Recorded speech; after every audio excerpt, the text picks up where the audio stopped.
I am here with. What's your title? Is it the world's worst avid golfer? Is that the main title that you're showing? Was America's worst avid golfer. America's worst avid golfer.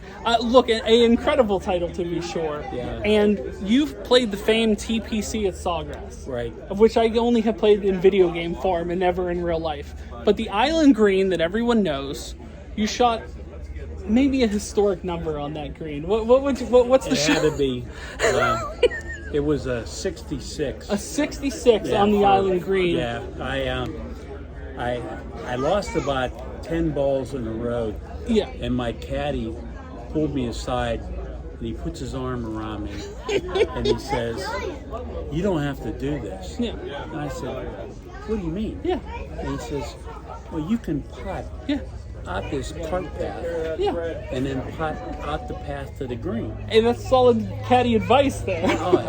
And I said, "Are you crazy?" I said, "Do you want people to think I'm making a joke out of it?" I said, "No, I don't want to do that. I want to get on the way you're supposed to get on." Right.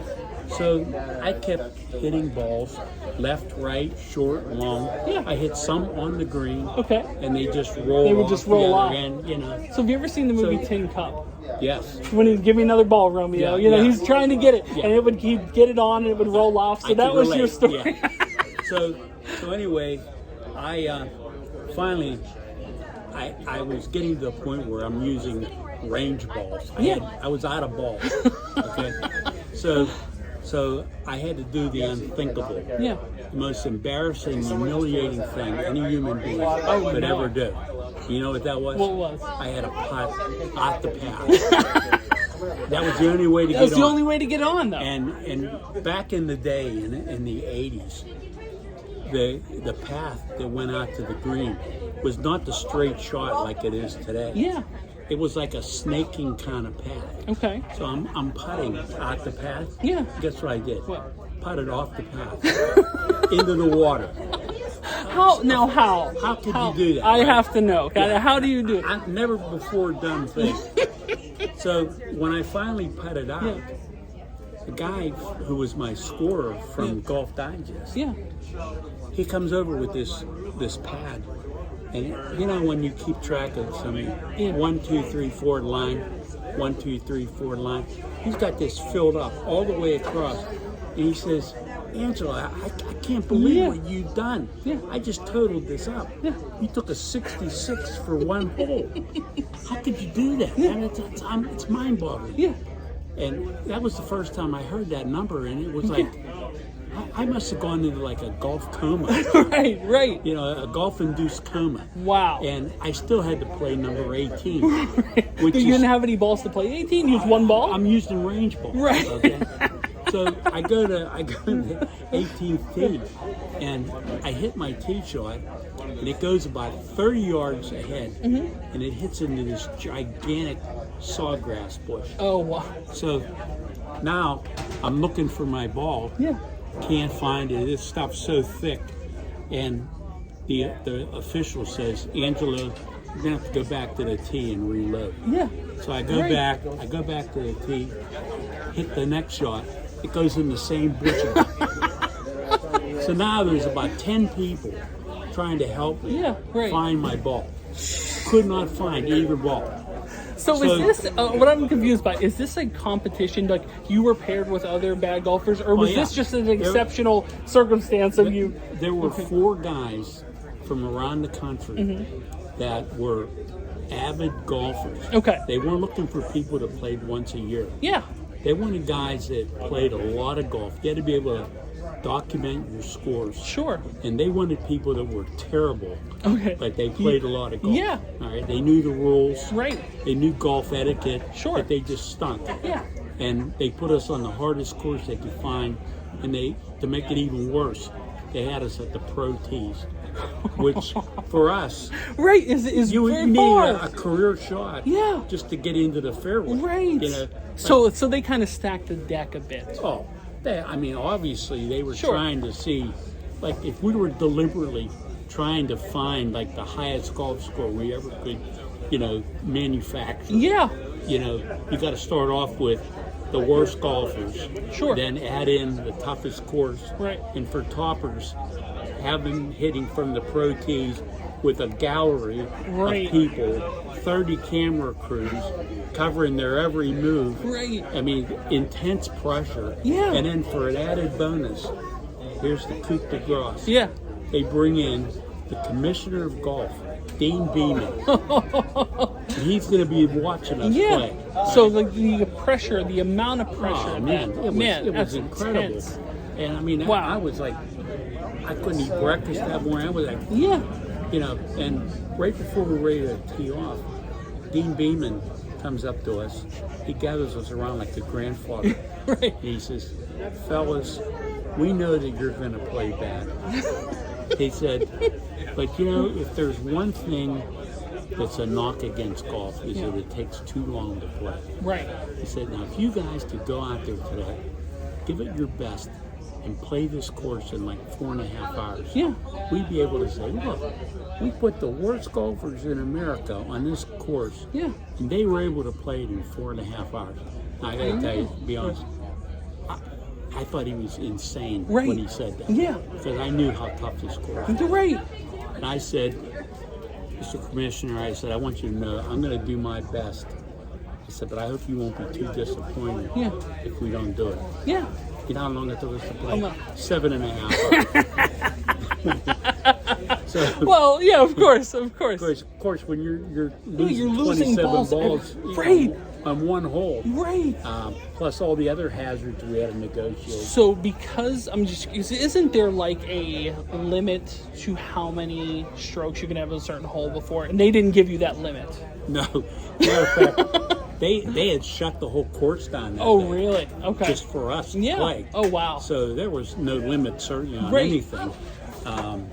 Of course, the way we were playing, if we were on a public course playing that slow, we would have had marshals, you know, on us. Right. Hey, you're holding the whole Yeah. course up. You know? Yeah, let's get it rolling here. But you know, when you're dealing with hazards like we were, Right. I mean, we were going through swamp areas. And, you know, it was areas that were never meant to be played. I'll put it For that way. sure. Yeah. Wow. Look, to win the title of what's America's worst avid golfer, you know, to competing against these guys that were bad, was there one far and away that was better than everybody, or was just everybody equally bad? You just happened to be just a little bit. The best score that day was Kelly Ireland from Tyler, Texas. He shot a 179. Okay. Not very good, right? No. Then there was Joel Mosser from Aurora, Colorado. You know those cities. He shot a 198. Well, Yeah. we became lifelong Right. friends. Jack Pulford from Moline, Illinois. He shot a 208, I think. And what was your score? And when I got off the green at number 18, this reporter came up to me and he says, Angelo, this is unbelievable. He said, we just totaled up your score. And you tied Mike Suchak's all-time record. Oh. Now, I had never heard of Mike Suchak. Right. But I found out that he was a golfer in the 60s. Yeah. And he had the record for the lowest score for an entire tournament. Oh. All right. Okay. Shot a 257. Yeah. I shot a 257 for 18 holes. So the next day, the USA Today said the best and the worst scores in the history of golf are cryptically the same. You know what? That's something to hang your hat on. And, you know, after doing some research later, I was told by Golf Digest that there was never any documented golf score anywhere near close to where I was. That's incredible. It was a referee, like we had PGA officials. Yeah. I got penalized, you know. Oh, you got. Oh, yeah. So they were giving you the full like PGA rules, yeah, yeah, oh yeah, my yeah, God, yeah. come on! They weren't giving you any breaks. Really. On this one hole, there was some sand in my lie on the green, and I just got my club and I brushed the sand away. Yeah. I didn't know you weren't allowed to do that. Yeah, I thought, Right. hey, it's in my way. Sure. You're not allowed to do that. Jeez. But it was an unbelievable event, and I don't think it would ever be replicated. And you know, I'll be buried someday. It'll say, "Here lies America's worst avid golfer."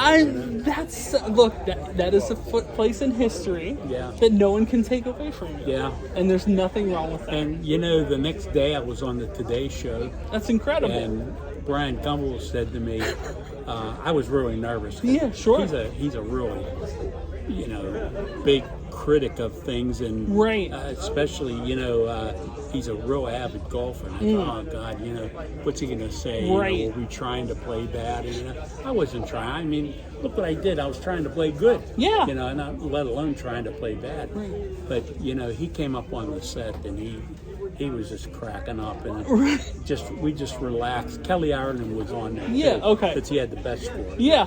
And he said to me at one point, you know, when you're playing golf as bad, why do you? What makes you continue to want to play? That's a good question. And I said, I don't let birdies and pars get in the way of having a good time. And he just thought that was a great answer. Yeah, for sure. And, you know, I was running a supermarket at the time, and high pressure job.